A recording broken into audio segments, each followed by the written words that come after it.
إن الحمد لله نحمده ونستعينه ونستغفره ونعوذ بالله من شرور أنفسنا وسيئات أعمالنا من يهده الله فلا مضل له ومن يضلل فلا هادي له وأشهد أن لا إله إلا الله وحده لا شريك له وأشهد أن محمدا عبده ورسوله يا أيها الذين آمنوا اتقوا الله حق تقاته ولا تموتن إلا وأنتم مسلمون يا أيها الناس اتقوا ربكم الذي خلقكم من نفس واحدة وخلق منها زوجها وبث منهما رجالا كثيرا ونساء واتقوا الله الذي تساءلون به والأرحام إن الله كان عليكم رقيبا يا أيها الذين آمنوا اتقوا الله وقولوا قولا سديدا يصلح لكم أعمالكم ويغفر لكم ذنوبكم ومن يطع الله ورسوله فقد فاز فوزا عظيما أما بعد فإن خير الكلام كلام الله وخير الهدي هدي محمد صلى الله عليه وسلم وشر الأمور محدثاتها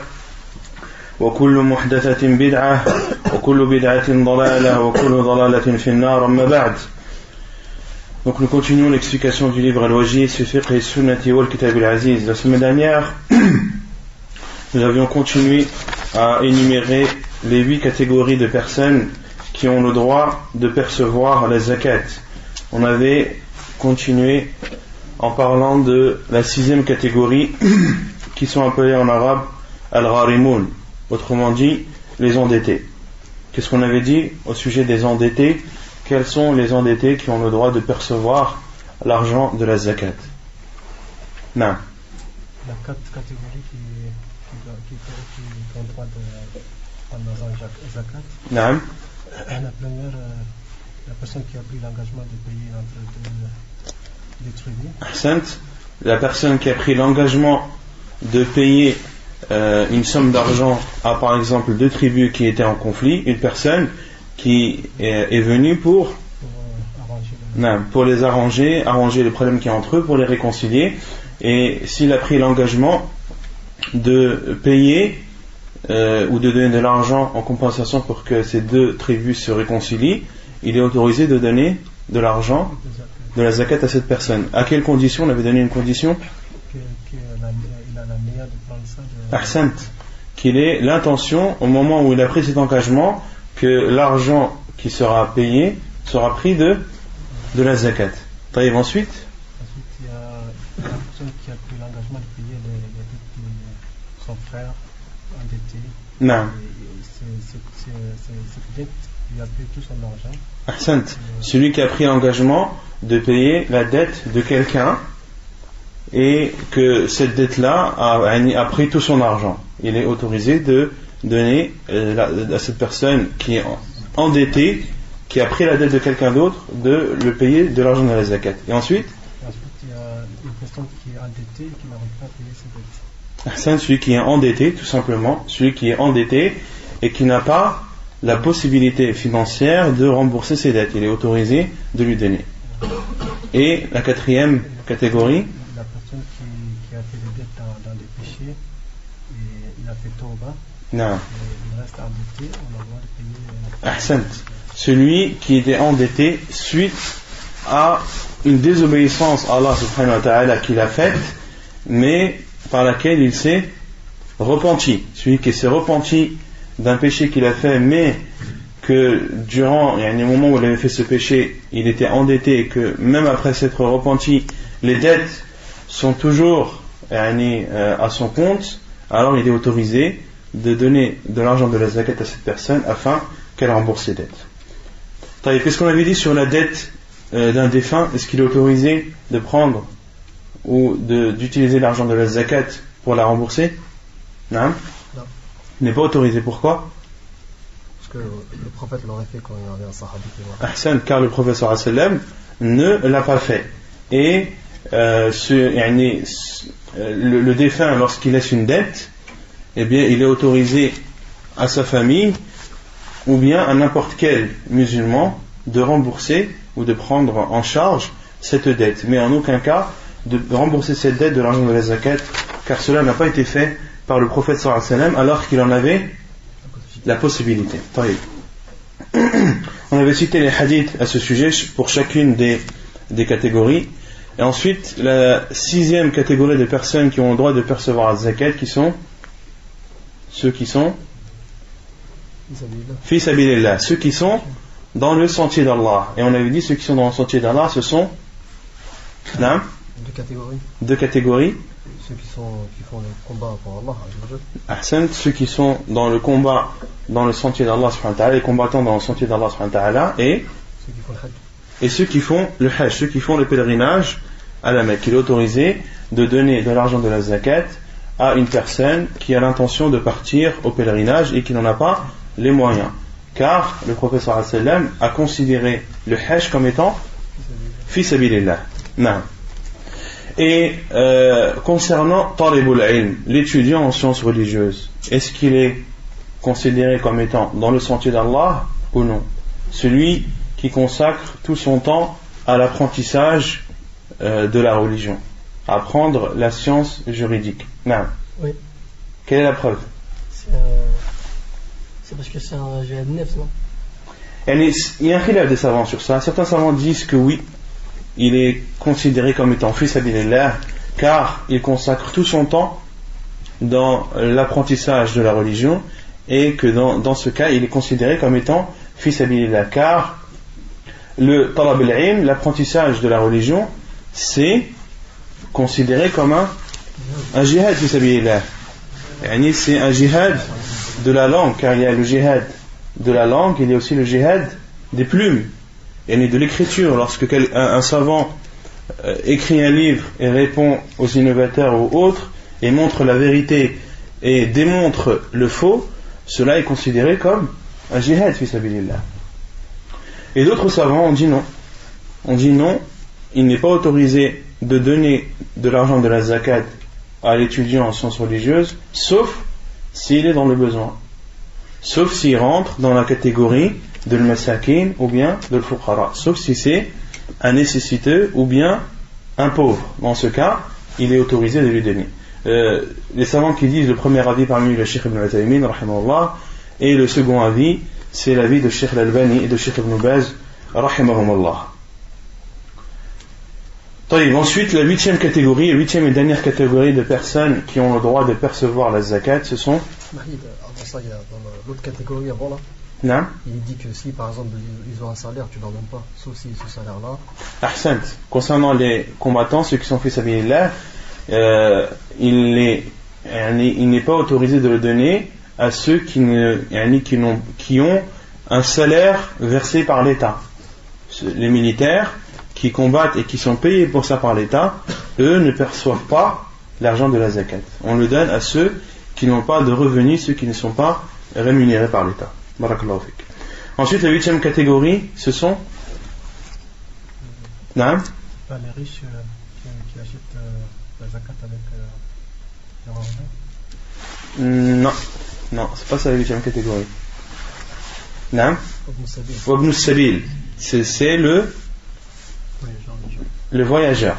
Donc le voyageur, celui qui se retrouve dans un pays étranger au sien et qui n'a pas les moyens de revenir à son pays, qui s'est retrouvé dans une galère ou dans des problèmes qui font qu'il n'a pas la possibilité de revenir dans son pays.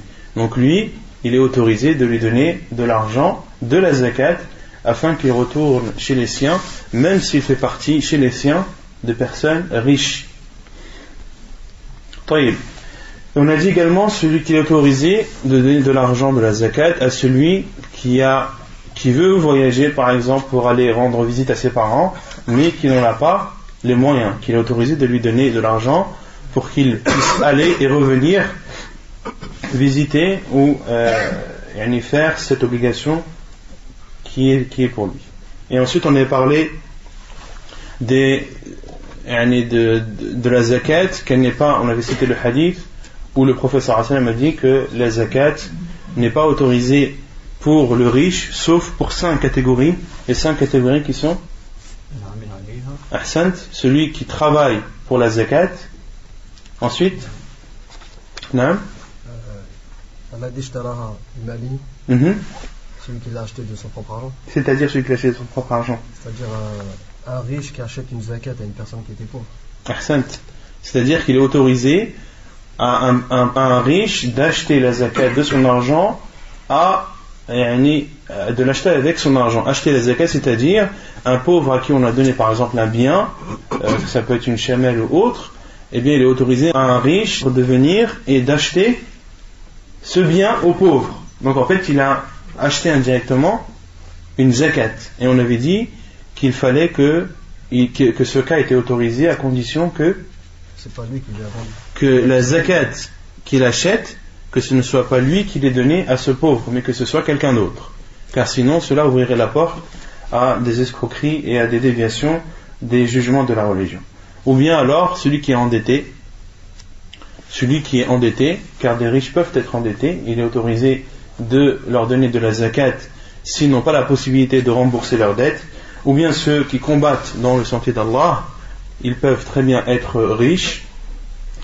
Ou bien un pauvre qui donne en aumône ou qui donne en cadeau un bien qui lui a été donné de la zakat. Il est autorisé à un pauvre de donner un cadeau à un riche, même si ce cadeau fait partie de la zakat. Ensuite, on a parlé de zakat al-fitr. Quel est son jugement? À part Bachir.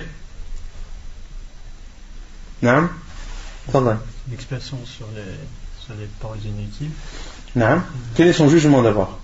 Le jugement, c'est une obligation. C'est une obligation. Zakat al-fitr, c'est une obligation. Pourquoi est-ce qu'elle a appelée zakat al-fitr? Parce qu'elle est donnée au moment de rupture. Naam, elle est donnée au moment de la rupture du Ramadan. Donc c'est pour cela qu'elle est appelée zakat al-fitr.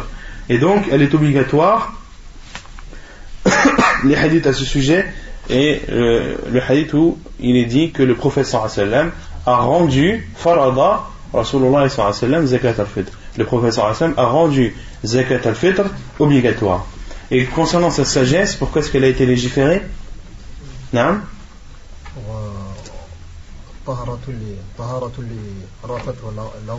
C'est une purification de al-lahu, des paroles inutiles, et al-rafaf,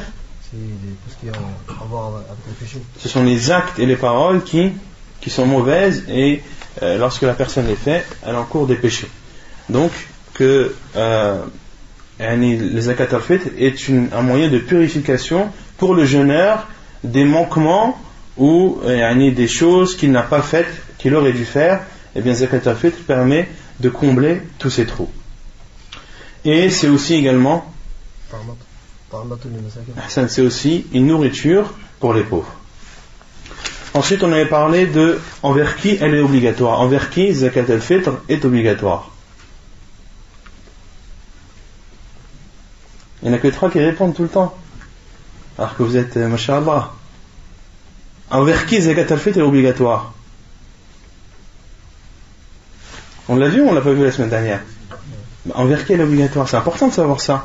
Peut-être qu'elle sera obligatoire pour toi le Ramadan prochain, Inch'Allah, sans que tu ne le saches. Comme ça, Allah. Naam. Une personne qui possède de quoi se nourrir lui et sa famille la veille ou la nuit de Ramadan. Celui qui possède de quoi se nourrir lui et sa famille la veille de l'Aïd ou le jour même de l'Aïd. Celui qui possède ce qui lui suffit. Non. Et un peu plus. Ouais. Celui qui possède ce qui lui suffit ou plus que ce qui lui suffit. Plus que ce qui lui suffit. Ahsan. Donc c'est celui qui possède la veille de l'Aïd, celui qui a en sa possession plus que sa suffisance et la suffisance de sa famille. Celui qui a plus que son besoin à lui et le besoin de sa famille la veille de l'Aïd ou le jour de l'Aïd, eh bien il lui est obligatoire de donner zakat al-fitr. Concernant la quantité de zakat à donner, c'est non?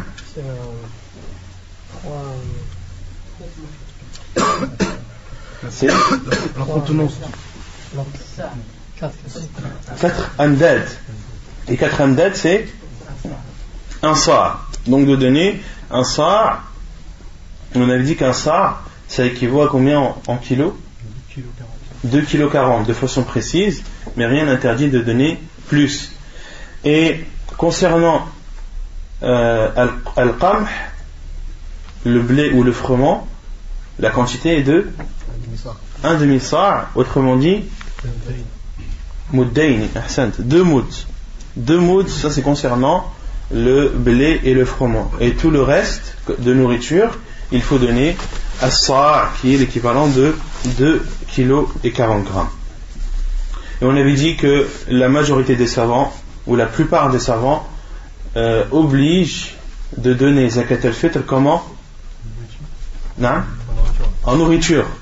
Et seul l'imam Abu Hanifa rahimahullah autorise le fait de la donner en argent. Mais l'avis le plus sûr, c'est l'avis de la plupart des savants, et c'est ce qui est appuyé par les hadiths du prophète sallallahu alayhi wa sallam, car le prophète sallallahu alayhi wa sallam, parmi les sagesses de zakat al-fitr, il a dit que c'était une nourriture, ta'matun lil masakin, que c'était une nourriture pour les pauvres. Et quant à l'argent, le fait de donner l'argent aux pauvres, eh bien cela doit être fait dans les autres contextes, comme zakat al-mal, lorsque tu as de l'argent à donner, de la zakat de ton argent, dans ce cas tu donnes de l'argent, ou bien lorsque tu veux faire un don bénévole, une sadaqa, eh bien donne de l'argent aux pauvres. Mais quant à zakat al-fitr, en particulier, elle doit être donnée et ne doit être donnée qu'en nourriture et non en argent. Et certains savants considèrent même que celui qui la donne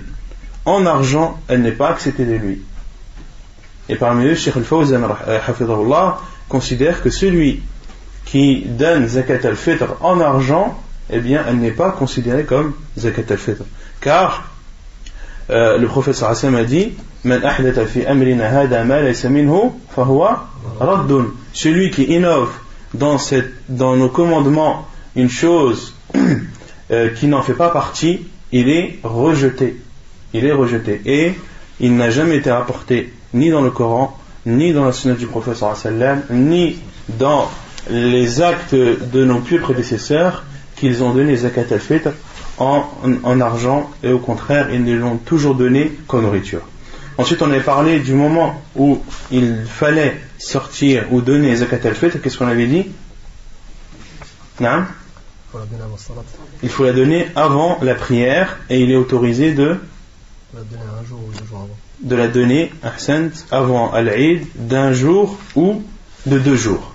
Et il est interdit de retarder. Il est interdit de donner zakat al-fitr après la prière, sauf pour celui qui est excusé, sauf pour celui qui a une excuse valable, celui qui a oublié, ou celui qui a un udhr shar'i, qui a une excuse valable islamiquement. Alors il donne la zakat au moment où il le peut, ou celui qui l'a oublié au moment où il s'en rappelle. Et à qui doit être donnée la zakat al-fitr? Est-ce que c'est comme zakat al-mal, ou qui doit être donnée à une des 8 catégories, ou bien est-ce que c'est autre chose? Non, c'est juste au fuqara et au masakin. Zakat al-fitr ne doit être donnée que aux pauvres ou bien aux nécessiteux, car le prophète sallallahu alayhi wa sallam a dit que c'était une nourriture pour qui?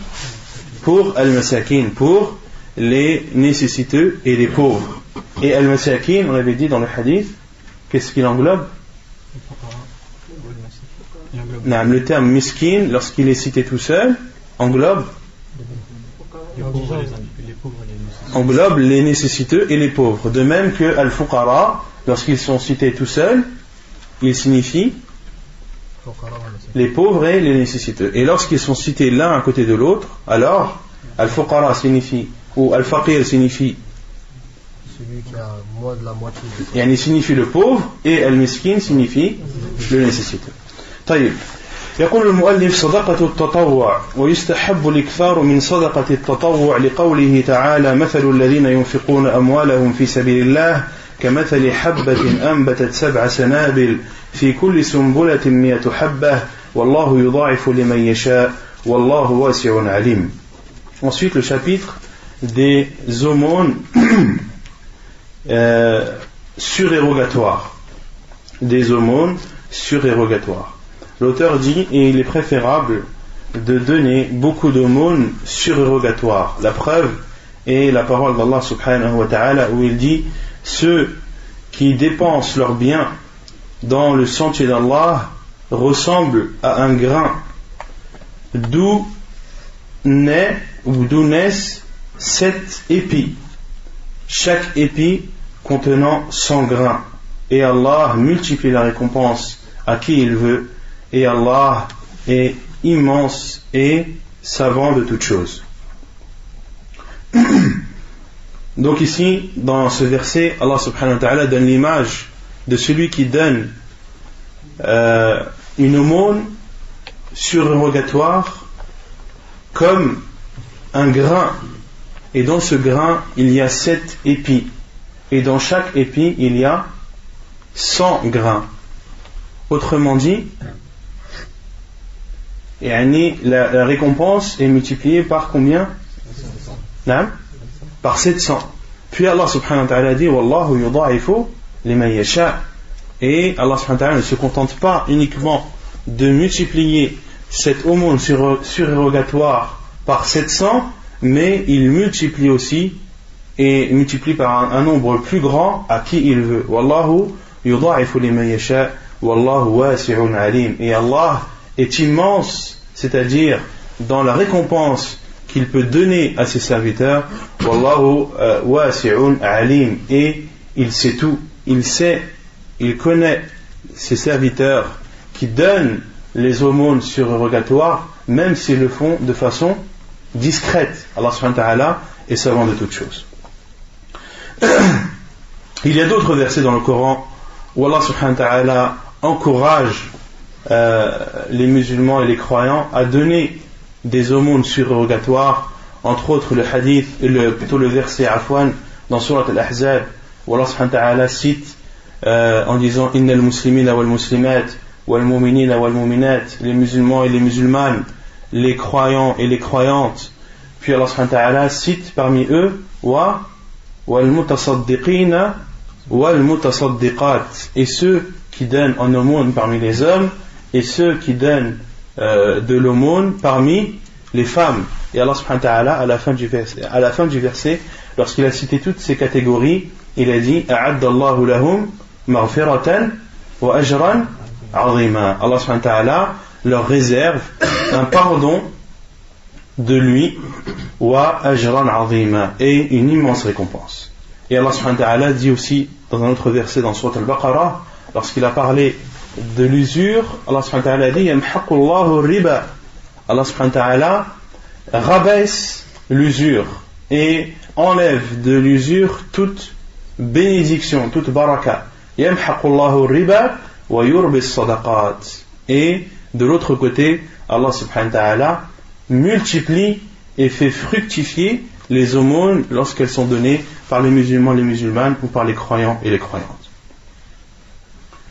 Et Allah subhanahu wa ta'ala dit aussi dans un autre verset Innal musaddiqina wal musaddiqat wa aqradu Allaha qardan hasana yudha'afu lahum wa lahum ajrun karim. Allah subhanahu wa ta'ala dit ceux qui donnent les aumônes et qui ont fait un prêt sincère à Allah subhanahu wa ta'ala, ceux-là alors leur récompense sera multipliée et ils auront une récompense généreuse. Allah subhanahu wa ta'ala sera généreux envers eux comme ils ont été généreux envers les pauvres, car Allah subhanahu wa ta'ala dans tous les cas n'a pas besoin de ses serviteurs. Allah subhanahu wa ta'ala n'a besoin de personne.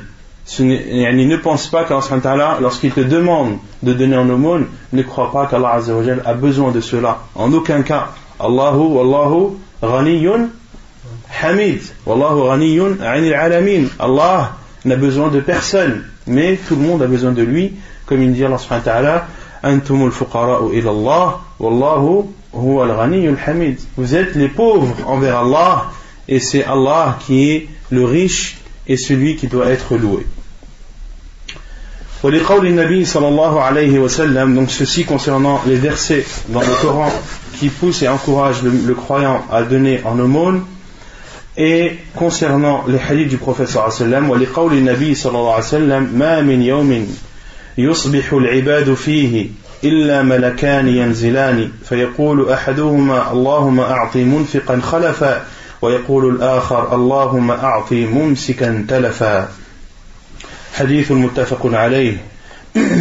Et parmi les autres preuves, il y a la parole du prophète sallallahu alayhi wa sallam lorsqu'il dit il n'y a pas un jour que vivent les serviteurs sans que 2 anges ne descendent. Et l'un dit: ô Allah, donne à celui qui donne en aumône, donne-lui un retour, fais une suite à son don et à son aumône. Et un autre ange, l'autre ange dit: Allahumma a'ti mumsikan talafa. ô Allah, donne à celui qui s'est abstenu, à celui qui a été avare, à celui qui n'a pas donné en aumône par avarice, donne-lui, fais-lui connaître la perte. Hadith authentique rapporté par Al-Bukhari et Muslim. Et d'autres hadiths du prophète sallallahu alayhi wa sallam où il dit que chaque personne sera sous l'ombre de son aumône le jour du jugement jusqu'à ce que le jugement commence. Jusqu'à ce que le jugement commence. Donc sache que plus tu donneras de l'aumône, et plus l'ombre de cette aumône le jour du jugement, le jour où il n'y aura d'ombre que celle d'Allah, le jour où le soleil se rapprochera de nos têtes d'une distance d'1 000, eh bien sache que ces aumônes te seront profitables ce jour-là, car elles seront une ombre au-dessus de toi. Et un autre hadith où le prophète sallallahu alayhi wa sallam a dit que l'aumône efface les péchés comme l'eau éteint le feu. C'est un hadith authentique également. وأولى الناس بصدقة المسلم أهله وذوي رحمه لقوله صلى الله عليه وسلم الصدقة على المسكين صدقة وعلى ذي الرحم ثنتان صدقة وصلة حديث صحيح رواه الترمذي. Et les personnes qui méritent le plus l'aumône du musulman, ce sont sa famille et ses proches.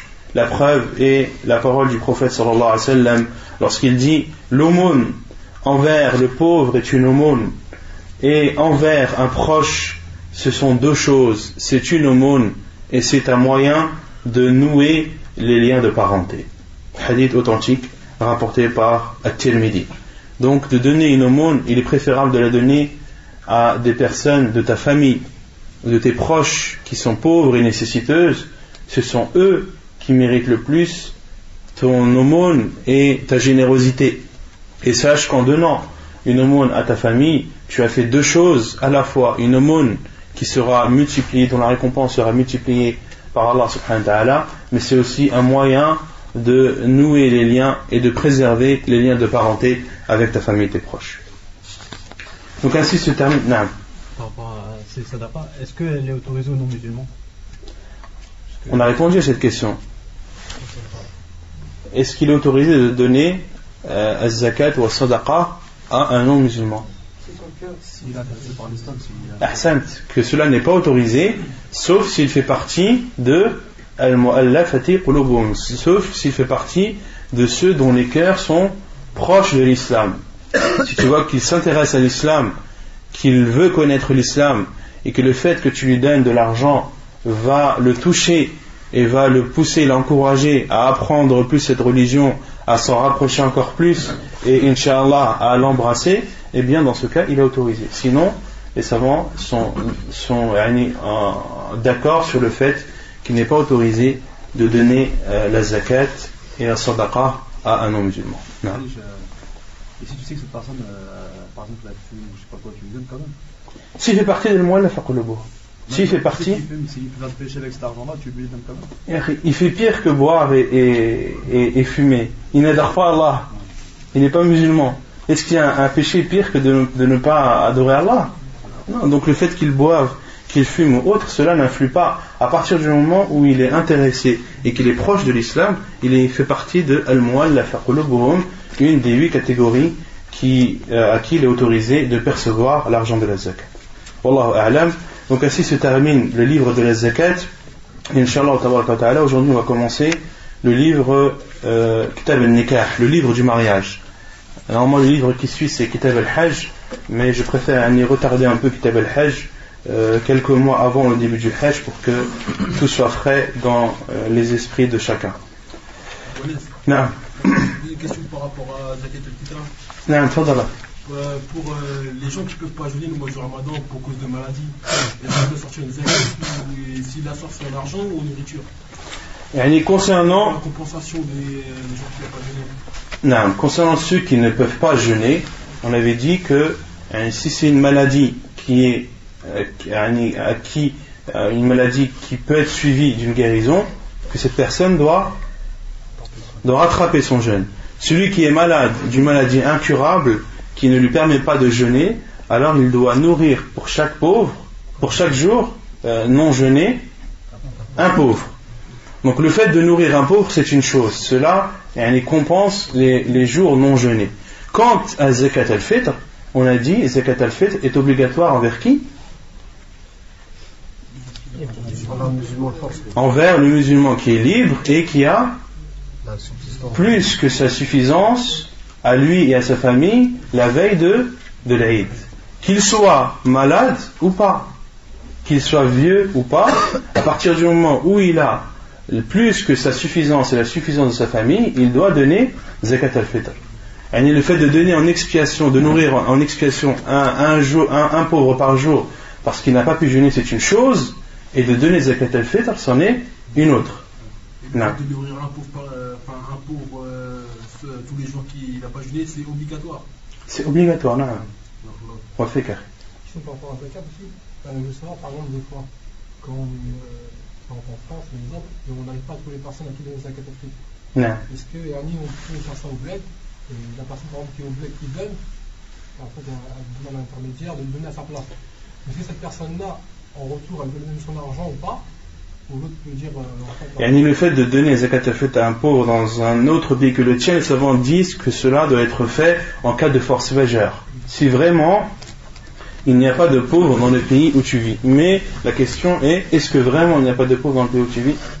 Est-ce que la personne a vraiment fait tout son possible, a fait vraiment toutes ses recherches possibles et inimaginables? Et est-ce que ce fait qu'il n'y a pas de pauvres dans ce pays est connu de tout le monde, ou est-ce qu'il est connu que de toi? S'il est connu de tout le monde, là il faut appeler un savant et lui expliquer la situation en disant que dans ce pays il est connu qu'il n'y a pas de pauvres, ou que les pauvres se font très très rares. Qu'est-ce qu'on doit faire? Mais si c'est que toi qui constate ça, et que tout le monde a donné Zakat al-Fitr et que personne n'a soulevé ce problème, il faut se poser la question.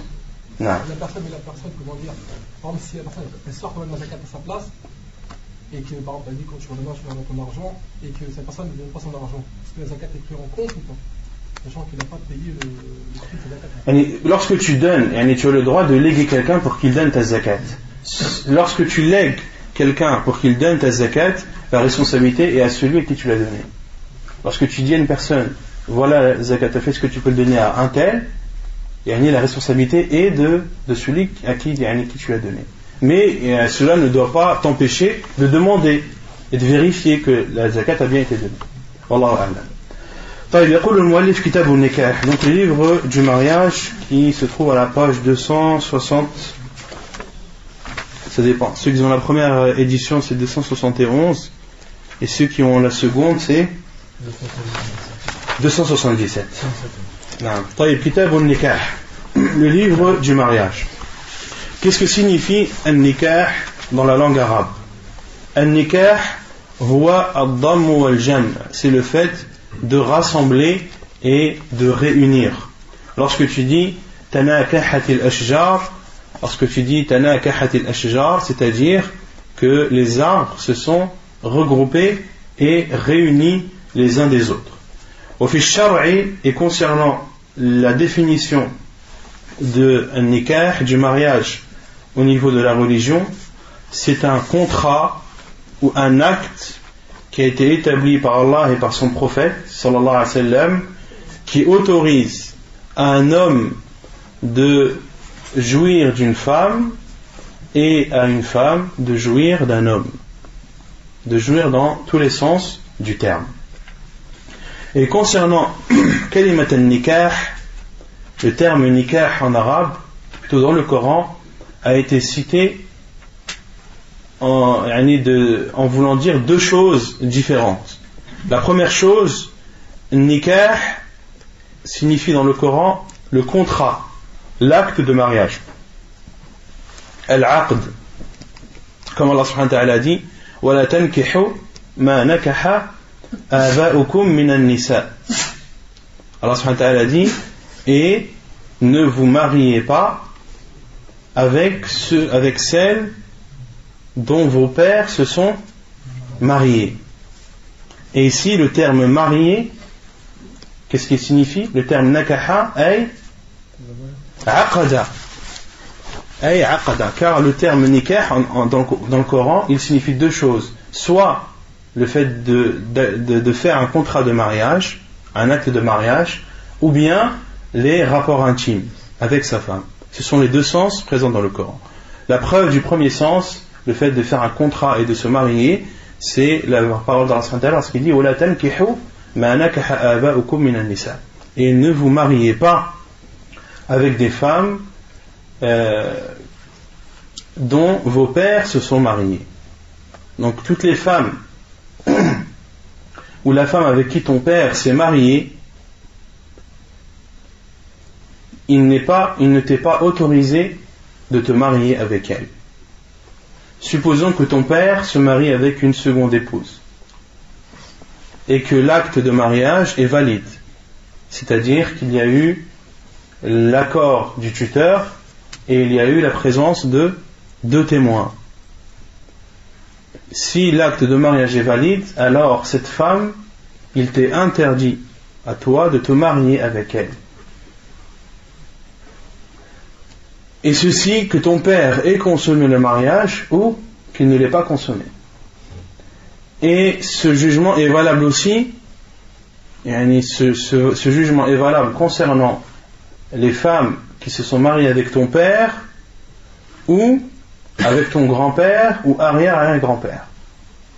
Et en montant, de ton père en montant. Tous ceux qui sont tes grands-parents en montant, eh bien, les femmes avec qui ils se sont mariés, il t'est interdit à toi de te marier. Ou réciproquement?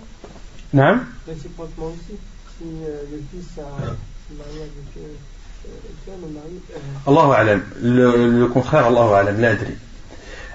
Concernant le fait des femmes qui se sont mariées avec ton père, il ne t'est pas autorisé, même si ton père divorce avec elle par la suite.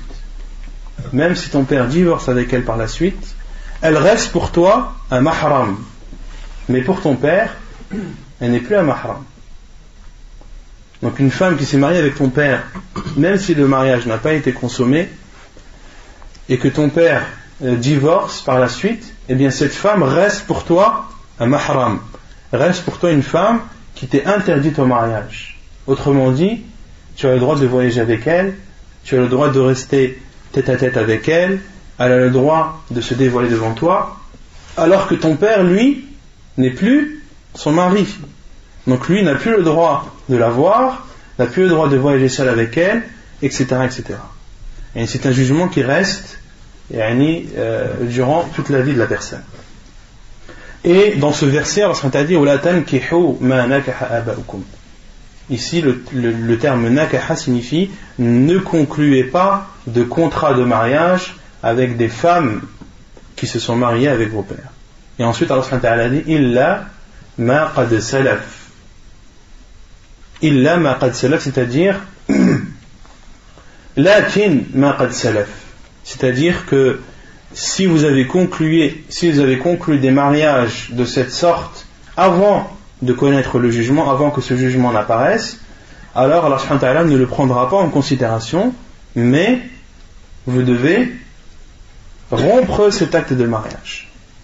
Allah subhanahu wa ta'ala parlait aux compagnons radiyallahu anhum que ceux qui, lorsque ce verset est descendu, lorsque ce jugement a été légiféré par Allah subhanahu wa ta'ala, ceux qui se trouvaient dans cette situation, qui étaient mariés avec une femme qui avait déjà été mariée avec leur père, Allah subhanahu wa ta'ala ne prend pas en considération cela, mais ils doivent sur le champ rompre l'acte de mariage. Et il y a le deuxième sens du terme nakaha dans le Coran, c'est la signification du rapport intime. Et la preuve, c'est la parole d'Allah subhanahu wa ta'ala lorsqu'il dit وَإِن طَلَّقَهَا فَلَا تَحِلُّ لَهُ مِن بَعْدُ حَتَّى تَنْكِحَ زَوْجًا غَيْرَهُ. Et si il la répudie, c'est-à-dire si l'homme répudie sa femme pour la troisième fois, فَلَا تَحِلُّ لَهُ, elle ne lui est plus autorisée et licite, حَتَّى تَنْكِحَ زَوْجًا غَيْرَهُ, jusqu'à ce qu'elle épouse un autre homme que lui. Et ici, le terme nakaha dans ce verset signifie d'avoir des rapports avec son mari. Hatta tankiha zawjan ghayra. Et la preuve, c'est qu'Allah subhanahu wa ta'ala dit jusqu'à ce qu'elle hatta tankiha zawjan ghayra. Mais une personne, est-ce qu'elle peut être mariée sans contrat de mariage? Non. Donc le terme nakaha zawjan veut dire non, sur le contrat de mariage, et on le comprend déjà du terme zawj, du terme mari par la suite. Donc le terme nakaha signifie avoir un rapport intime. Et vient appuyer cela un hadith du prophète sallallahu alayhi wa sallam rapporté dans le Bukhari et Muslim, où Aïcha radhiyallahu anha a dit que une femme, la femme de Rifa'a, un compagnon du prophète sallallahu alayhi wa sallam, qui est venu voir le prophète sallallahu alayhi wa sallam, et lui a dit: ô envoyé d'Allah, bittu batta talaqi, yani talaqani Rifa'a wa batta talaqi, que Rifa'a radiyallahu anhu l'a répudié pour la troisième fois. Et elle a dit: fatazawwajtu Abdullah ibn Zabir. Beaucoup lisent en faisant une erreur en croyant que c'est Abdullah ibn Zubayr. Non, dans ce hadith rapporté dans le Sahihayn, il s'agit de Abdullah ibn Zabir et non pas de Abdurrahman ibn Zabir et non pas de Abdurrahman ibn Zubayr. Et elle s'est plaint au prophète sallallahu alayhi wa sallam que Abdullah ibn Zabir ne l'approchait pas. Et elle lui a cité un détail concernant la taille de la verge. Et le prophète sallallahu alayhi wa sallam a rigolé, a souri, et lui a dit: veux-tu retourner avec Rifa'a? Et la réponse était oui. Et le prophète sallallahu alayhi wa sallam lui a dit: la hatta tadhuqi usaylatahu wa yadhuqa usaylataki. Le prophète sallallahu alayhi wa sallam a dit: non, jusqu'à ce que tu goûtes son miel et que lui goûte ton miel. Autrement dit, jusqu'à ce que le rapport ait été fait, jusqu'à ce que le mariage soit consommé. Et le prophète sallallahu alayhi wa sallam a donné l'image du miel, car c'est quelque chose de doux et de bon. Et donc dans ce hadith, il est clair que lorsque une femme qui a été divorcée 3 fois par son mari veut que son mari la récupère, il faut qu'elle se marie un mariage sincère avec un autre homme, et que le mariage soit consommé, puis qu'elle soit répudiée, et que la idda, et que le terme de la répudiation arrive à échéance, c'est-à-dire le temps de 3 menstrues. Dans ce cas, et dans ce cas uniquement, il est autorisé à la femme ou plutôt à l'homme de récupérer son ancienne épouse. Et il est interdit en islam de faire les mariages d'autorisation, nikah al-tahlil. Le professeur Hassan me dit: la'anallahu al-muhallil wa al-muhallala lahu. Allah maudit celui qui fait un mariage pour autoriser et celui pour qui il a été fait. Car certains se mettent en accord avec d'autres hommes en disant: voilà, tu te maries avec ma femme et le jour même tu la répudies et je la récupère. Ça, c'est un accord qui est interdit en islam, et les 2 hommes sont maudits par le prophète sallallahu alayhi wa sallam. Donc, pour généraliser, le terme nakaha, lorsqu'il est suivi d'une personne étrangère, eh bien il signifie le fait de faire un acte de mariage. Lorsque tu dis nakahtu binta fulan, c'est-à-dire je me suis marié avec la fille d'un tel, cela signifie que tu as conclu un contrat de mariage avec elle. Et lorsque tu dis nakaha zawjatahu, si on traduit littéralement il a fait le mariage avec sa femme, c'est-à-dire qu'il a eu un rapport avec sa femme. Nakaha zawjatahu ay jama'a zawjatahu. C'est clair ou pas? طيب حكمه, le jugement du mariage. النكاح من آكد سنن المرسلين. قال الله تعالى ولقد أرسلنا رسلا من قبلك وجعلنا لهم أزواجا وذرية. Le jugement du mariage. Le mariage fait partie des sunan les plus recommandés parmi les sunan des prophètes et envoyés. Allah subhanahu wa ta'ala a dit: et nous avons envoyé des prophètes avant toi et nous leur avons donné des femmes et une descendance, une progéniture. Donc tous les prophètes et envoyés d'Allah subhanahu wa ta'ala se sont tous mariés et Allah subhanahu wa ta'ala leur a accordé une descendance. Et concernant Ar-Ruhbaniyah ou Ar-Rahbaniyah, si on traduit en français, la vie monastique ou le monachisme, le fait de vivre comme un moine en se retirant de tout et entre autres de ne pas se marier. Cela n'existe dans aucune des religions, que ce soit la religion musulmane ou la religion chrétienne ou juive. Ce type de pratique n'est pas du tout, n'est pas autorisé. Et Allah subhanahu wa ta'ala a même parlé de cela dans le Coran lorsqu'il dit وَرَهْبَانِيَةً ابْتَدَعُوهَا مَا كَتَبْنَا عَلَيْهِمْ إِلَّا ابْتِغَاءَ رِضْوَانِ اللَّهِ فَمَا رَعَوْهَا حَقَّ رِعَايَتِهَا. Lorsqu'Allah subhanahu wa ta'ala parle des chrétiens, il dit وَرَهْبَانِيَةً ابْتَدَعُوهَا, et un monachisme qu'ils ont eux-mêmes légiféré ou qu'ils ont eux-mêmes instauré. Ma katabna alayhim. Alors subhanahu wa ta'ala dit: nous ne leur avons pas rendu obligatoire cela. Illa ibtigha'a mardatillah. Illa huna bima'na lakin ibtigha'a mardatillah. Pourquoi est-ce qu'ils ont fait cela? Pour avoir la satisfaction d'Allah.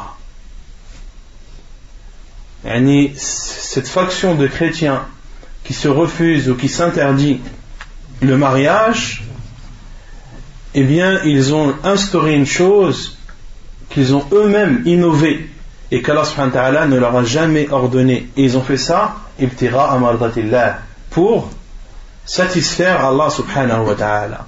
Mais Allah azza wa jalla, qu'est-ce qu'il a dit ensuite? Fama ra'awha haqqa ri'ayatiha. Mais ils n'ont pas fait cela comme ils devaient le faire. Autrement dit, est-ce que la bonne intention suffit? Non. Le fait d'avoir une bonne intention ne suffit pas. Tu peux très bien faire une chose en ayant une bonne intention, mais faire une chose innovée, une chose interdite. Et c'est ce qu'ont fait ces chrétiens. Ils se sont instaurés à eux-mêmes et ont innové pour eux-mêmes une chose qu'Allah subhanahu wa ta'ala ne leur a pas ordonnée. Et dans d'autres hadiths, on comprend qu'ils font cela pour atteindre le pouvoir.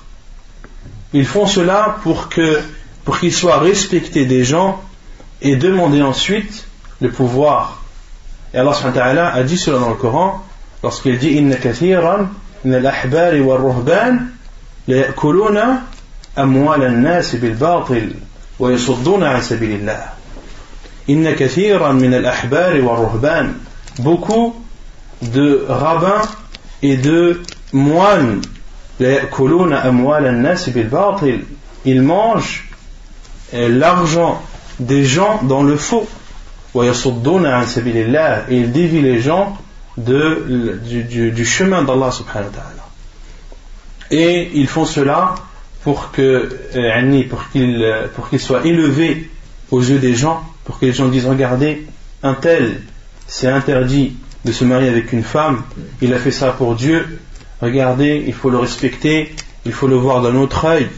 Et lorsque ce respect augmente, ces moines et ces personnes qui font ces pratiques voient qu'ils sont respectés des gens et peuvent alors leur demander ce qu'ils veulent, comme argent ou comme pouvoir. Et le prophète sallallahu alayhi wa sallam a dit la rahbaniyata fil islam, il n'y a pas de monachisme en islam. En islam, cela n'existe pas. ويقول المؤلف ويكره تركه لغير عذر لحديث أنس بن مالك قال جاء 3 رهط إلى بيوت أزواج النبي صلى الله عليه وسلم يسألون عن عبادة النبي صلى الله عليه وسلم فلما أخبروا كأنهم تقلوها فقالوا وأين نحن من رسول الله صلى الله عليه وسلم فقد غفر له ما تقدم من ذنبه وما تأخر فقال أحدهم أما أنا فأنا أصلي الليل أبدا وقال الآخر أنا أصوم الدهر ولا أفطر وقال آخر أنا أعتزل النساء فلا أتزوج أبدا فجاء رسول الله صلى الله عليه وسلم فقال أنتم الذين قلتم كذا وكذا أما والله إني لأخشاكم لله وأتقاكم لله ولكني أصوم وأفطر وأصلي وأرقد وأتزوج النساء فمن رغب عن سنتي فليس مني حديث متفق عليه. Et il est détestable de délaisser le mariage sans excuse. La preuve est le hadith de Anas ibn Malik radiyallahu anhu lorsqu'il dit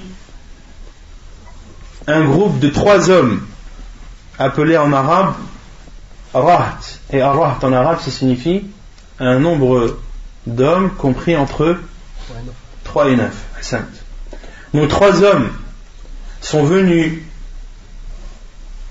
demander aux femmes du prophète sallallahu alayhi wa sallam sur l'adoration du prophète sallallahu alayhi wa sallam. Comment est-ce que le prophète sallallahu alayhi wa sallam adorait son Seigneur? Et lorsqu'ils ont été informés des adorations et de la façon dans laquelle le prophète sallallahu alayhi wa sallam adorait Allah azza wa jal, ka'annahum taqalluha, comme s'ils ont constaté que cela était peu à leurs yeux. Ils ont constaté que l'adoration du prophète sallallahu alayhi wa sallam n'était pas aussi importante qu'ils ne pensaient. Faqalu, ils ont dit mais où sommes-nous par rapport au prophète sallallahu alayhi wa sallam? Lui, ses péchés passés et antérieurs lui ont été pardonnés. Et ils ont trouvé une explication à cette constatation qu'ils ont faite. Ils ont dit mais c'est vrai, comment est-ce qu'on peut se comparer au prophète sallallahu alayhi wa sallam alors que lui, Allah subhanahu wa ta'ala, il lui a déjà pardonné tous ses péchés, les passés et ceux qui sont à venir. Donc c'est normal que le prophète sallallahu alayhi wa sallam ne se prenne pas la peine de faire des adorations de façon abondante et en grand nombre. Et l'un a dit, quant à moi, je prie toute la nuit. Et l'autre a dit, et moi je jeûne toute l'année et je ne mange pas. Et un autre a dit, et le troisième a dit, quant à moi, je m'abstiens des femmes et je ne me marierai jamais. Faja'a Rasulullah sallallahu alayhi wa sallam. Puis ces paroles sont venues aux oreilles du prophète sallallahu alayhi wa sallam. Puis est venu, et dans une autre version du hadith, le prophète sallallahu alayhi wa sallam qama fa khataba an-nas wa hamida Allah azza wa jal. Le prophète sallallahu alayhi wa sallam, lorsqu'il a entendu ça dans une autre version, il s'est levé et a parlé solennellement aux gens et a fait les éloges d'Allah subhanahu wa ta'ala. Et dans ce hadith il est dit Antumul ladina qultum kada wa kada. Le prophète sallallahu alayhi wa sallam est venu et leur a dit est-ce vous qui avez dit telle et telle parole? Et le prophète sallallahu alayhi wa sallam a dit quant à moi je jure par Allah que je suis parmi vous celui qui craint le plus Allah. wa atqakum lillah. Celui qui a plus de crainte envers Allah est celui qui le craint le plus. Walakinni asum wa uftir. Mais quant à moi, je jeûne et je mange. Wa usalli wa arqud. Je prie et je dors. Wa atazawwaju an-nisa. Et je me marie avec les femmes. Faman raghiba an sunnati falaysa minni. Et celui qui se dévie de ma sunna, celui qui se dévie de ma voie, de la voie que j'ai empruntée, falaysa minni, il ne fait pas partie de moi. Et dans ce hadith, le prophète sallallahu alayhi wa sallam a été catégorique et a montré de façon claire que le fait d'abuser dans la religion n'est pas une chose demandée, c'est même une chose interdite. Et ceux qui abusent dans la religion, ceux qui se forcent à faire des choses dont ils n'ont pas la possibilité ou la capacité de faire, eh bien ces personnes, leur sort se terminera d'une des deux façons. Soit ils vont tout lâcher, ou bien alors ils vont revenir à la vérité. Et la vérité, c'est le juste milieu. Un musulman est toujours dans le juste milieu. Il n'abuse pas et il ne délaisse pas. Il n'est pas dur dans ses pratiques, mais il ne se laisse pas aller non plus. Et celui qui est dur dans ses pratiques, celui qui veut s'abstenir de se marier pour Allah, et il a une bonne intention en le faisant, mais l'acte qu'il le fait n'est pas accepté en islam, celui qui veut prier toute la nuit, ou celui qui veut jeûner toute l'année, on avait vu les hadiths du prophète sallallahu alayhi wa sallam quant à celui qui jeûne toute l'année. Qu'est-ce que le prophète sallallahu alayhi wa sallam a dit? La sama wa la aftar. Celui qui jeûne toute l'année, le prophète sallallahu alayhi wa sallam a dit, il n'a pas jeûné, ni il n'a jeûné, ni il n'a mangé. Ni il n'a jeûné, c'est-à-dire que son jeûne n'est pas accepté de lui, et ni il n'a mangé, c'est-à-dire qu'il n'a pas mangé. Autrement dit, il s'est fait du mal pour rien du tout. Il s'est fait du tort pour rien. Et celui qui est dur envers lui, celui qui est dur envers la religion, eh bien Allah subhanahu wa ta'ala est dur envers lui. D'accord? Donc, le prophète sallallahu alayhi wa sallam, lorsqu'il a vu cette dureté, l'a condamné. Et l'a condamné solennellement, en se levant et en parlant aux gens, en leur disant que celui qui dévie de la sunna du prophète sallallahu alayhi wa sallam, eh bien, il ne fait pas partie de lui.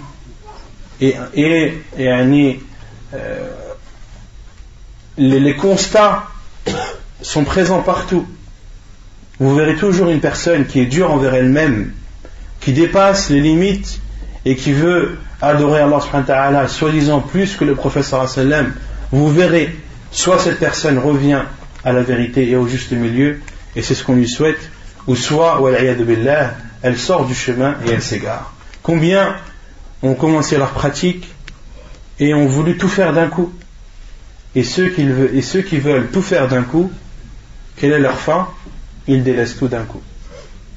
Comme celui qui veut apprendre la science en une seule fois, eh bien il la perdra en une seule fois.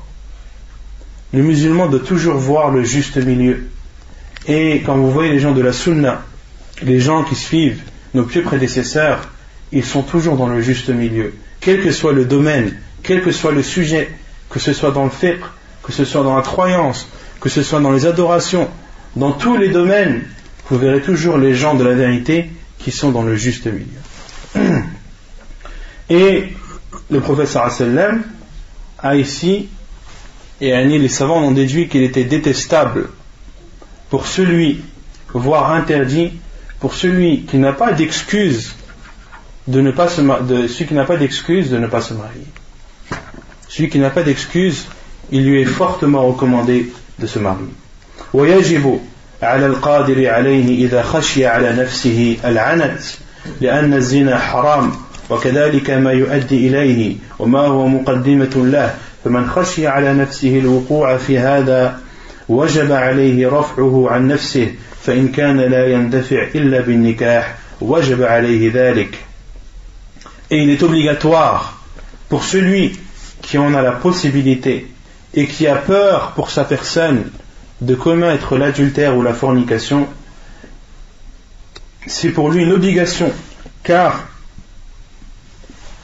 l'adultère ou la fornication est interdite, et également tout ce qui amène à la fornication est interdit, ou tout ce qui est une porte à la fornication est interdit, car Allah subhanahu wa ta'ala dit وَلَا تَقْرَبُوا الزِّنَا, et n'approchez pas l'adultère. Allah subhanahu wa ta'ala n'a même pas dit ne faites pas l'adultère. Ça c'est une chose qui est catégorique, non, aucun débat n'est accepté sur ce sujet. Allah subhanahu wa ta'ala a dit وَلَا تَقْرَبُوا, ce qui nous est interdit c'est déjà de ne pas approcher l'adultère. Donc tout ce qui pourrait t'approcher ou t'emmener à l'adultère est interdit. Quant à l'adultère, cela est interdit d'office. فمن خشي على نفسه الوقوع في هذا وجب عليه رفعه عن نفسه. Et celui qui a peur de tomber dans l'adultère doit faire tout son possible pour se préserver de cela. فإن كان لا يندفع إلا بالنكاح وجب عليه ذلك. Et si il ne peut se préserver de l'adultère qu'en se mariant, alors il lui est obligatoire de se marier, car il y a une règle en islam qui dit ما لا يتم الواجب به ما لا يتم الواجب إلا به فهو واجب. Lorsque pour faire une chose obligatoire tu dois en faire une autre, eh bien cette chose que tu dois faire est obligatoire. Yani de s'abstenir de l'adultère, est-ce que c'est une chose obligatoire? Oui. Et lorsque tu te retrouves dans un cas où le seul moyen pour toi de te préserver de l'adultère c'est de te marier, alors le mariage est obligatoire. Non. L'adultère et la fornication c'est la même chose ou c'est pas la même chose? Concernant la fornication, c'est pour celui qui n'est pas marié. Et on parle d'adultère lorsque la personne est mariée. C'est la différence entre l'adultère et la fornication. Le marié ou c'était marié? Non, celui qui est marié ou qui a été marié. Non, ça veut dire une personne qui a peur de commettre l'adultère, il doit se marier. Non. Une personne qui a peur de commettre l'adultère, non, il doit se marier. Bien sûr. Si le fait qu'il soit marié avec une seule femme ne lui suffit pas, et que c'est une personne qui a beaucoup d'envie, et ses envies ne sont pas assouvies avec une seule femme, et qu'il a besoin d'une deuxième femme, et qu'il a essayé de trouver tous les moyens sans trouver de solution, et la seule solution c'est de se marier avec une deuxième femme, alors pour lui c'est une obligation de se marier avec une deuxième femme. Non. Et si la première femme elle a mis dans le contrat pas de co-épouse? Allahu a'lam akhi, la adri. Faut poser la question savant. Non. ومن عجز عن النكاح وهو فيه راغب فعليه بالصوم لحديث ابن مسعود رضي الله عنه قال لنا النبي صلى الله عليه وسلم يا معشر الشباب من استطاع منكم الباءة فليتزوج فإنه أغض للبصر وأحسن للفرج ومن لم يستطع فعليه بالصوم فإنه له وجاء حديث متفق عليه. Et celui qui n'a pas la possibilité de se marier malgré qu'il en ait la grande envie, alors il doit jeûner. La preuve est le hadith de Abdullah ibn Mas'ud radiyallahu anhu qui dit, le prophète sallallahu alayhi wa sallam nous a dit: ô vous les jeunes, celui d'entre vous qui a la capacité ou qui a les moyens, alors qu'il se marie. فَإِنَّهُ أَغَضُّ لِلْبَصَرِ, car le mariage aide à baisser le regard, وَأَحْسَنُ لِلْفَرْجِ, et à préserver les organes génitaux, وَمَنْ لَمْ يَسْتَطِعْ فَعَلَيْهِ بِالصَّوْمِ, et celui qui n'a pas la possibilité de se marier, alors qu'il jeûne, فَإِنَّهُ لَهُ وِجَاء, car ce jeûne sera pour lui une protection. Hadith authentique rapporté par Al-Bukhari et Muslim. Et les savants, lorsqu'ils parlent de la capacité, ils parlent de la capacité physique et de la capacité financière, d'avoir les moyens physiques et financiers de se marier. Ensuite, l'auteur pose la question: quelles sont les meilleures femmes avec qui se marier? أي النساء خير ومن أراد النكاح فليتحرى من النساء من تتوفر فيها هذه الصفات. Et celui qui a l'intention ou qui a le désir de se marier, alors qu'il recherche parmi les femmes celles qui ont les qualités suivantes. أولا أن تكون ذات دين لحديث أبي هريرة رضي الله عنه عن النبي صلى الله عليه وسلم قال تنكح المرأة لأربع لمالها ولحسبها ولجمالها ولدينها فاظفر بذات الدين تربت يداك. حديث متفق عليه. La première caractéristique, c'est qu'elle soit une femme dotée de religion. La preuve est le hadith de Abu Hurayra radiyallahu anhu qui dit que le prophète sallallahu alayhi wa sallam a dit la femme, et on se marie avec une femme pour 4 choses, c'est-à-dire que les gens en général se marient avec une femme pour une de ces 4 choses. Limaliha, pour son argent, walihasabiha, pour ses origines nobles, walijamaliha, pour sa beauté, walidiniha, et pour sa religion. Fadfar bidati din, accroche-toi ou recherche celle qui est dotée de religion. Taribat yadak, que tes mains touchent la poussière. Hadith rapporté par Al-Bukhari et Muslim. Donc dans ce hadith, le prophète sallallahu alayhi wa sallam nous donne un constat en nous disant que les femmes, lorsqu'elles sont mariées pour 4 choses. Lorsqu'on se marie avec une femme, c'est pour 4 choses en général, soit pour son argent, soit pour ses origines ou pour sa descendance, et ça c'est beaucoup connu chez les tribus. Telle femme est la fille d'un tel qui fait partie de telle famille qui est noble et respectueuse, et le fait de se marier avec une femme d'une telle descendance ou qui a une telle origine, c'est un honneur pour cet homme. Ou bien pour sa beauté, et pour sa religion. Et le prophète sallallahu alayhi wa sallam donne un conseil aux jeunes en disant Fadfar bidati din, recherche celle qui est dotée de religion, taribat yadak, que ta main ou que tes mains touchent la poussière. Concernant tes mains touchent la poussière, ou que tes mains soient remplies de poussière, il y a 2 explications des savants. La première, c'est que c'est une expression qui est utilisée en arabe pour appuyer une chose. Et le prophète sallallahu alayhi wa sallam voulait dire par le fait de toucher la terre ou la poussière, il voulait dire par là la pauvreté. Car ce sont les pauvres dont les mains sont recouvertes et pleines de poussière. Certains savants ont dit que c'est une expression en arabe qui est utilisée mais qui n'est pas voulue. Et ce qui est voulu, c'est d'appuyer la chose. Et ils ont donné un exemple dans le hadith connu, le hadith de Mu'ad ibn Jabal, où le prophète sallallahu alayhi wa sallam lui a dit Thakilatka ummuka ya Mu'ad, que ta mère te perde, ô Mu'ad. وهل يكب الناس على وجوههم إلا حصائد ألسنتهم. Et les gens ne seront-ils pas jetés en enfer à cause des dégâts de leur langue? Et le professeur Hassan lui a dit Thakilatka ummuka ya Mu'ad, que ta mère te perde. Et al-thakla en arabe, c'est une femme qui a perdu son fils. Est-ce que le professeur Hassan a voulu pour la femme la mère de Mu'ad qu'elle perde son fils? Non. C'est une expression qui est utilisée en arabe pour appuyer la chose, c'est-à-dire je t'affirme ô Mu'ad et j'attire ton attention et prends en compte que les gens, la plupart des gens qui seront jetés en enfer, ce sera à cause des dégâts de leur langue. Et ici c'est la même chose dans ce hadith. Le professeur Hassan m'a dit et recherche celle qui est dotée de religion, que tes mains touchent la poussière.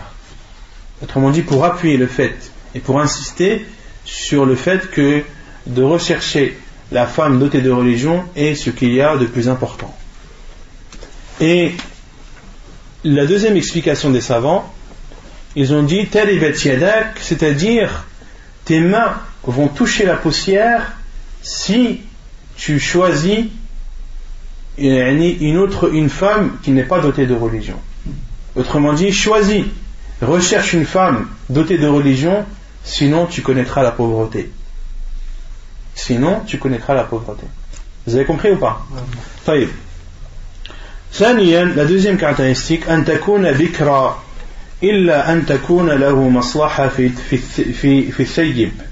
لحديث جابر بن عبد الله رضي الله عنه قال: تزوجت امرأة في عهد رسول الله صلى الله عليه وسلم فلقيت النبي صلى الله عليه وسلم فقال: يا جابر تزوجت؟ قلت: نعم. قال: بكر أم ثيب؟ قلت: ثيب. قال: فهل بكرا تلاعبها؟ قلت: يا رسول الله إن لي أخوات فخشيت أن تدخل بيني وبينهن. قال: فذاك إذن إن المرأة تنكح على دينها ومالها وجمالها فعليك بذات الدين تربت يداك. حديث متفق عليه. La deuxième caractéristique, c'est que la femme soit vierge, sauf s'il y a un bien et un avantage dans le fait de se marier avec une femme qui n'est pas vierge. La preuve est le hadith de Jabir ibn Abdillah radiyallahu anhu qui dit: je me suis marié avec une femme au temps du prophète sallallahu alayhi wa sallam. J'ai rencontré le prophète sallallahu alayhi wa sallam et m'a dit: ô Jabir, t'es-tu marié? Je lui ai répondu oui. Il m'a dit: est-elle vierge ou non? Je lui ai répondu non, elle n'est pas vierge. قال فهل بكرا تلاعبها؟ Pourquoi ne te maries-tu pas avec une vierge afin que tu t'amuses ou que tu joues avec elle? Et le terme tula'ibuha, les savants ont dit afin que tu joues avec elle et qu'il y a un amour plus fort entre toi et elle. Car, les savants ont expliqué en disant, car une femme qui n'est pas vierge, son cœur peut être attaché encore à son ancien mari. Or, une vierge, elle ne peut être attachée qu'à son premier mari. فقلت, j'ai dit: ô envoyé d'Allah, inna li akhawat, j'ai des sœurs, فخشيت أن تدخل بيني وبينهن, et j'ai peur qu'elle entre entre moi et elle. Et pour comprendre cette parole de Jabir ibn Abdillah, il faut voir un autre hadith, ou plutôt une autre version de ce hadith, qui cite que Jabir ibn Abdillah, radiyallahu anhu, lorsque son père, qui s'appelle Abdullah, Jabir ibn Abdillah, Jabir, le fils de Abdullah, donc son père c'est Abdullah. Lorsque Abdullah, le père de Jabir, radiyallahu anhu, est décédé, a été tué dans la bataille de Uhud, il a laissé 7 filles, autrement dit 7 sœurs à Jabir ibn Abdillah. Et lorsque le père n'est plus là, qui doit se charger et subvenir aux besoins de ses sœurs? C'est le frère. Et Jabir ibn Abdillah avait donc à sa charge les 7 sœurs. Et il a dit au prophète sallallahu alayhi wa sallam: je me suis marié avec une femme qui n'est pas vierge, qui a déjà été mariée, car j'avais peur en me mariant avec une femme vierge qui était qui avait un âge bas, qu'elle entre entre moi et elle. Autrement dit, qu'elle rentre au sein de mes sœurs et qu'elle n'ait pas d'influence sur elle. Et Jabir ibn Abdillah, dans l'autre hadith, a expliqué: hatta taquma alayhin wa tuslihuhun. Je me suis marié avec une femme qui a déjà été mariée afin qu'elle s'occupe de mes sœurs et qu'elle les éduque. Et le prophète sallallahu alayhi wa sallam lui a dit: fadhaka idan. Eh bien, c'est ce qu'il fallait faire alors. Le prophète sallallahu alayhi wa sallam a approuvé cette décision de Jabir ibn Abdillah de se marier avec une femme qui a déjà été mariée, car il y a dans cela un besoin et une nécessité. Innal mar'ata, puis le prophète sallallahu alayhi wa sallam a dit: la femme, on se marie avec la femme pour sa religion, pour son argent et pour sa beauté. Fa'alayka bidhati ad-din taribat yadak. Et recherche celle qui est dotée de religion, que tes mains touchent la poussière. Hadith authentique rapporté par Al-Bukhari et Muslim. ثالثا أن تكون ولودا لحديث أنس عن النبي صلى الله عليه وسلم قال تزوجوا الودود الولود فإني مكاثر بكم الأمم حديث صحيح رواه أبو داود والنسائي. Et la troisième caractéristique, c'est qu'elle soit féconde. La preuve, c'est le hadith de Anas ibn Malik radiyallahu anhu qui dit, le prophète sallallahu alayhi wa sallam a dit, mariez-vous avec Al-Wadoud. Al-Wadoud, c'est la femme qui aime son mari. Mariez-vous avec une femme qui vous aimera, Al-Waloud, et qui est féconde. فَإِنِّي مُكَاثِرٌ بِكُمُ الْأُمَمِ. Car je veux être la communauté qui soit la plus nombreuse parmi les communautés des autres, parmi toutes les communautés, le prophète sallam veut être celle qui sera la plus nombreuse. Non.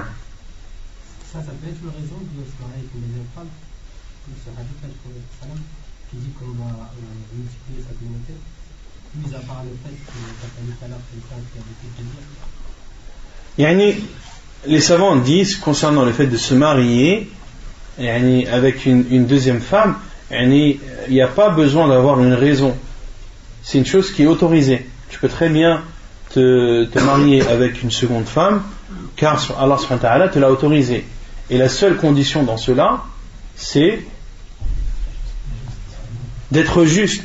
Allah subhanahu wa ta'ala dit وَإِنْ خِفْتُمْ أَلَّا تَعْدِلُوا فَوَاحِدَةٌ. Et si vous avez peur de ne pas être juste entre elles, alors une seule. Et les savants disent que celui qui a peur de ne pas être juste envers ses femmes, qu'il lui est interdit de se marier avec une deuxième femme. Si tu as peur et tu sais que tu ne vas pas être juste avec tes femmes, entre la première et la deuxième femme, alors les savants entrent cela dans la catégorie des gens pour qui le mariage est interdit. Le mariage est interdit pour celui qui a peur de ne pas être juste envers ses femmes. طيب أي الرجل خير. Quel est le meilleur des hommes à prendre ou à choisir en mariage? Non. Dans le deuxième hadith là, dans le premier hadith où il dit qu'il a pris la femme, elle n'était pas vierge parce qu'il avait peur qu'elle rentre entre elle et entre ses sœurs. Non. Mais il est où le mal s'il aurait pris une femme vierge? Lui il ne voulait pas prendre une femme jeune qui a le même âge que ses sœurs, puis qui en côtoyant ses sœurs pourrait être une source de problème et qu'il y ait une mauvaise entente entre elles. Alors il a jugé que de prendre une femme qui est plus âgée que ses sœurs, qui a déjà été mariée et qui sait éduquer des enfants, que cela était meilleur pour lui et pour éviter tous les problèmes et pour que justement cette femme qui a déjà été mariée puisse prendre en charge l'éducation et inculquer les bonnes valeurs à ses sœurs. En fait. Quels sont parmi les hommes les meilleurs avec qui il faut se marier? إذا كان على الرجل أن يتحرى من النساء من وصفنا فإن على ولي المرأة أن يتحرى لنكاحها الرجل الصالح لحديث أبي حاتم المزني قال رسول الله صلى الله عليه وسلم إذا جاءكم من ترضون دينه وخلقه فانكحوه إلا تفعلوا تكن فتنة في الأرض وفساد كبير. De la même façon, il est demandé à l'homme de rechercher les caractéristiques citées précédemment chez une femme. Il est également demandé au tuteur de la femme de rechercher pour la femme qu'il a sous sa tutelle un homme vertueux et pieux. La preuve est le hadith de Abu Hatim al-Muzani radiyallahu anhu qui dit, le prophète sallallahu alayhi wa sallam a dit إِذَا جَاءَكُمْ مَنْ تَرْضَوْنَ دِينَهُ وَخُلُقَهُ. Si vient à vous celui dont vous agréez la religion et le comportement, alors mariez-le. إِلَّا تَفْعَلُوا تَكُنْ فِتْنَةٌ فِي الْأَرْضِ وَفَسَادٌ كَبِيرٌ. Si vous ne faites pas, alors il y aura sur terre des turpitudes et un grand mal. Hadith authentique rapporté par At-Tirmidhi. Donc la caractéristique de l'homme, le tuteur de la femme doit être satisfait de la religion et du comportement de l'homme qui vient demander sa fille ou la femme qu'il a sous sa tutelle. Et le prophète sallallahu alayhi wa sallam nous fait comprendre ici qu'il y a deux choses qu'il faut vérifier. Il faut vérifier la religion. Est-ce que cet homme a une religion droite?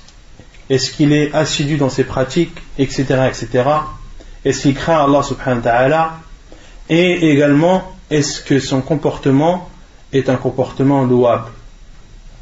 Et pour connaître le comportement de quelqu'un, il faut soit voyager avec lui, car combien de personnes, lorsque tu les côtoies, lorsqu'il est habitant, qu'il est chez lui, etc., tu vois en lui que du bien, mais à partir du moment où il voyage et que les épreuves commencent, car le professeur Sam a dit as-safaru qit'atun min al-'adab, que le voyage c'est une partie de supplice, c'est un supplice quelque part.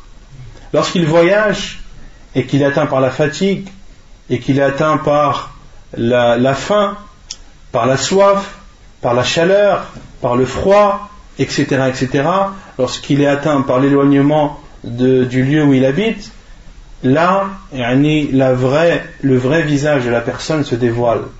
C'est là où tu vois une personne, si elle est patiente ou pas. Si tu vois une personne, si elle accepte le destin d'Allah subhanahu wa ta'ala ou pas. Si elle accepte les épreuves, comment elle se comporte envers les épreuves. Est-ce que c'est quelqu'un qui s'énerve ou pas? Est-ce que c'est quelqu'un qui se plaint ou pas? Etc., etc.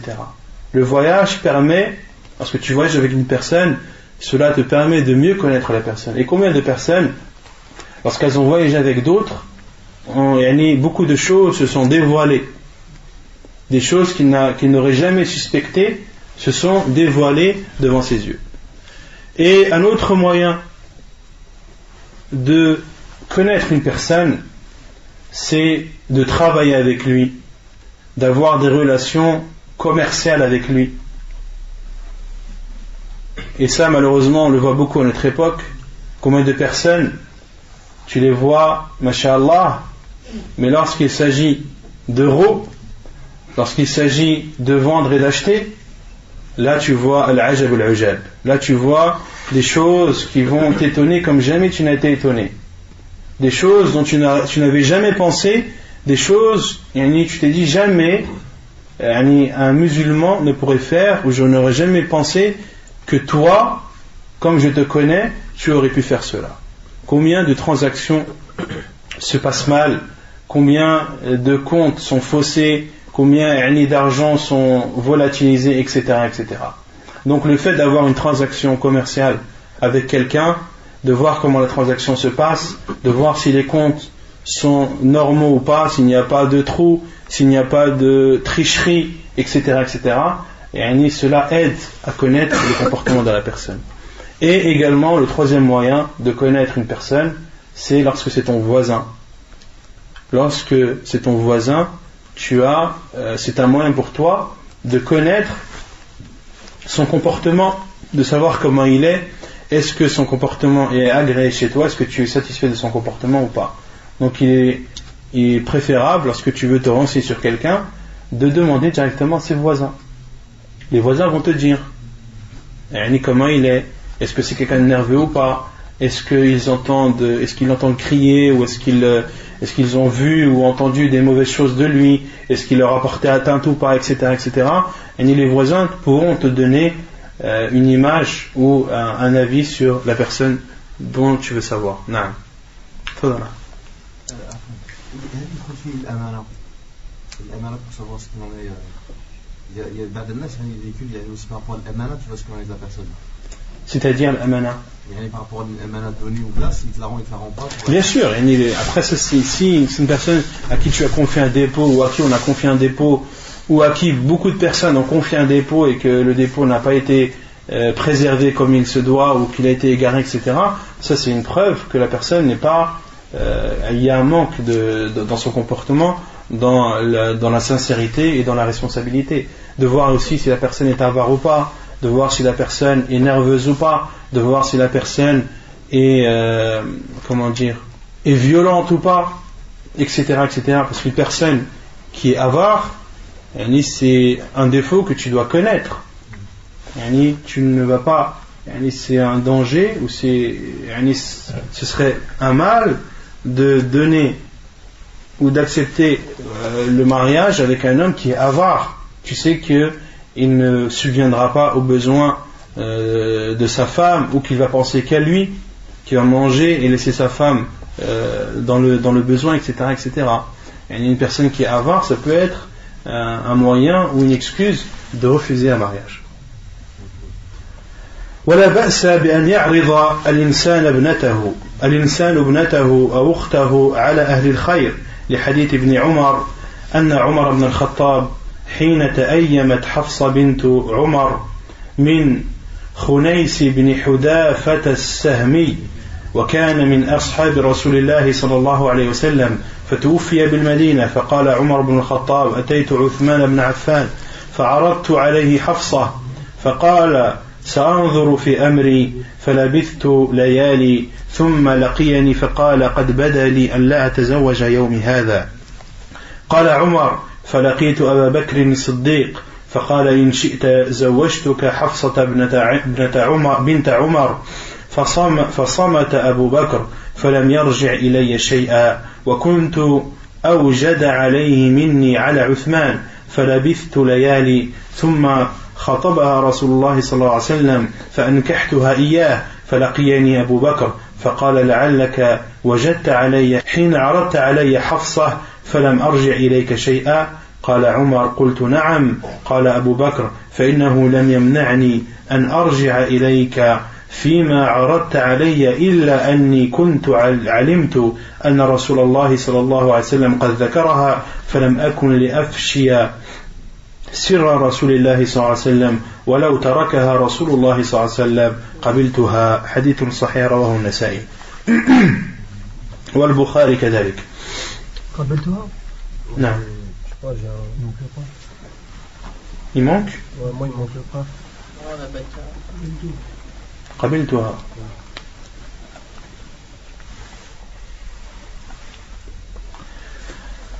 et il n'y a pas de mal à ce qu'une personne propose sa fille ou propose sa sœur aux gens de bien pour le mariage. La preuve est le hadith de Ibn Umar radiyallahu anhu qui dit que Umar ibn al-Khattab radiyallahu anhu, lorsque sa fille Hafsa bint Umar a perdu son mari, Khunais ibn Hudhafata as-Sahmi, qui faisait partie des compagnons du prophète sallallahu alayhi wa sallam, qui est mort à Médine après la bataille de Badr, lorsque la idda, lorsque le terme des 4 mois et 10 jours a été terminé, Omar ibn al-Khattab radiyallahu anhu, qui est le père de Hafsa radiyallahu anha, est venu voir Uthman ibn Affan et lui a proposé Hafsa. فقال et Uthman ibn Affan radiyallahu anhu a dit سأنظر في أمري, je vais réfléchir. فلبثت ليالي, et Omar al-Khattab a dit et je suis resté quelques jours.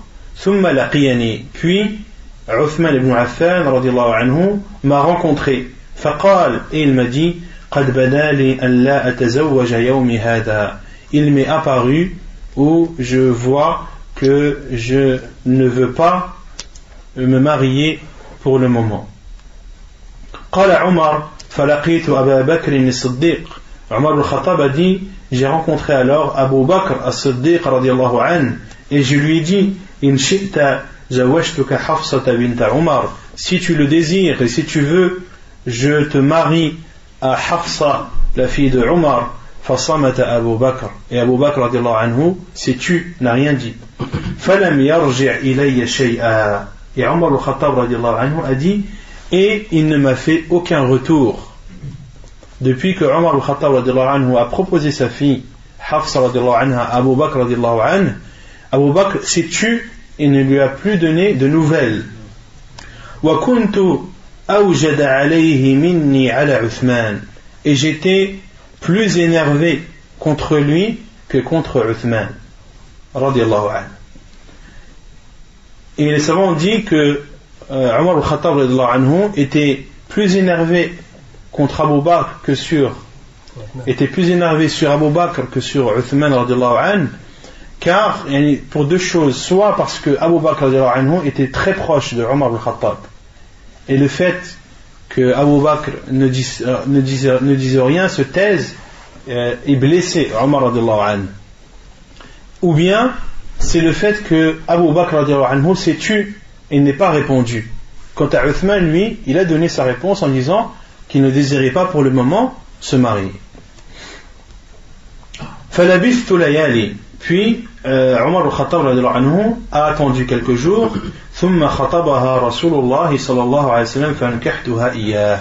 Puis quelques jours après, le prophète sallallahu alayhi wa sallam a demandé en mariage Hafsa bint Omar, et Omar al-Khattab a marié sa fille au prophète sallallahu alayhi wa sallam. Puis Omar radiyallahu anhu dit falaqiyani Abu Bakr, et Abu Bakr m'a rencontré par la suite et m'a dit لعلك وجدت علي حين عرضت علي حفصة فلم أرجع إليك شيئا.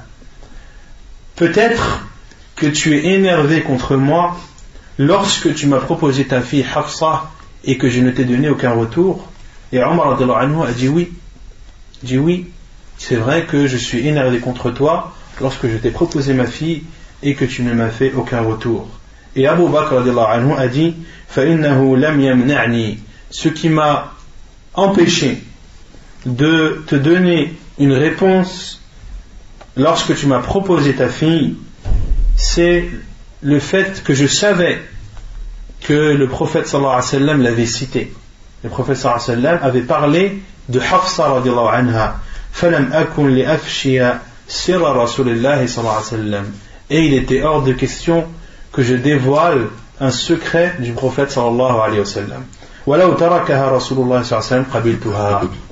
Et si le prophète sallallahu alayhi wa sallam l'avait délaissée ou ne s'était pas marié avec elle, alors j'aurais accepté ta demande.